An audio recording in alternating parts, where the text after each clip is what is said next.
Sometimes I go out by myself and look across the water, and I think of all the things of what you're doing. In my head I paint a picture. Since I've come home, well, my body's been a mess. Thank you everybody for coming here this evening to celebrate with me in the relaunch and the new phase of my business. I'd like to introduce Councillor Sean McKiernan to say a few words this evening. I don't want to kind of interfere with the convivial nature of the evening or the great sense of friendship and camaraderie that's here. Only to say that I was delighted, I think it's a number of months ago now, when Yasmin phoned me in her usual, with her lovely speaking voice and her lovely manners, and asked me would I do this function. And I was absolutely delighted because I was going to say we have history, but that could be misinterpreted.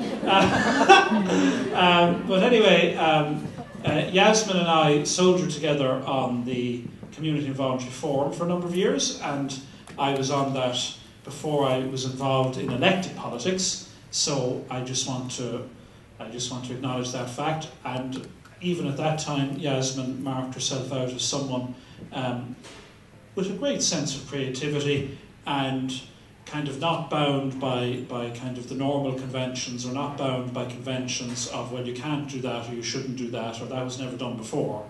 That was always kind of my summary of Yasmin. She was always breaking boundaries. You can imagine my surprise when she sent me a very comprehensive briefing about her career, and I discovered elements about what she did before I knew her. And she was involved in publishing in London, and as you probably worked out, she has a Liverpool accent, or the remnants of one, but her origins are very much in the soil of Cavan, with her mother, I think. And but anyway, she was involved in publishing, and had an involvement in international intellectual property law. So that's not something you master very quickly, I imagine.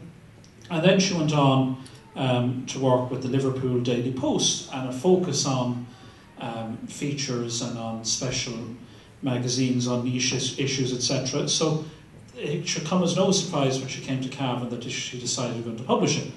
And then, of course, I didn't really see Yasmin for a while, and that was because she was off having two lovely children, which she's very much entitled to do.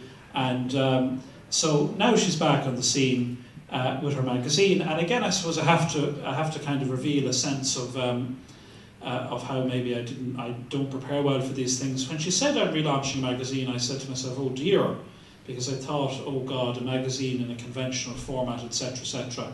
You know, I was very happy to do the launch, but I was a bit worried for you. But my delight then, when Yasmin did send me the briefing note for this evening, that she's going to do it in an online format.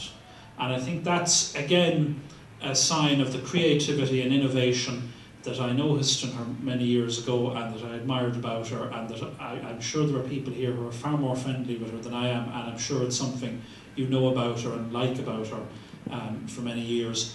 I think it's an extremely bold and visionary concept. I gather it's the first of its type in Ireland to have this type of online magazine centred around a county. And I think it's very exciting too, because it's not just a magazine written by Yasmin. It'll be very much a portal, and I see there are some county council employees here. I'm sure it could be competition for us, and maybe very healthy competition for us, and maybe get us to up our own ante. But it's very much a portal, and I took down a few notes. It will cover things like food and drink, craft, music, health and fitness, which is something I'm not acquainted that much with, theatre and the arts, which is something I don't have a great deal of time for, and I should make more time for. It will have a jobs clinic, which is very relevant to the climate we're in. It will have a section on parenting and fashion, and there are just a few that I jotted down very quickly. I'm sure you'll be able to look at more and appreciate the full extent of what's going on. And naturally, with any modern website, there's no point in it being there and being a static entity. It has to connect in with social media, and she has all the various connections with Twitter and with Facebook, which are crucial to directing traffic to your site. Yasmin has an infectious enthusiasm. She's exceptionally polite, and I was really delighted when she asked me to do this. I want to acknowledge the presence of Jim Burke of the Chamber of Commerce here, which is an important endorsement from the local business community, and I hope they make use of this new resource. And if there's anyone else of note in the audience, my apologies, I'm not going to start naming you all out. You're all notable in your own right. I want to thank Yasmin for, as well as looking to East Cavan and Baileber for the person to launch the website, she looked to East Cavan to someone to design it. I want to acknowledge Mike Gerrity here in that respect, also from Baileber.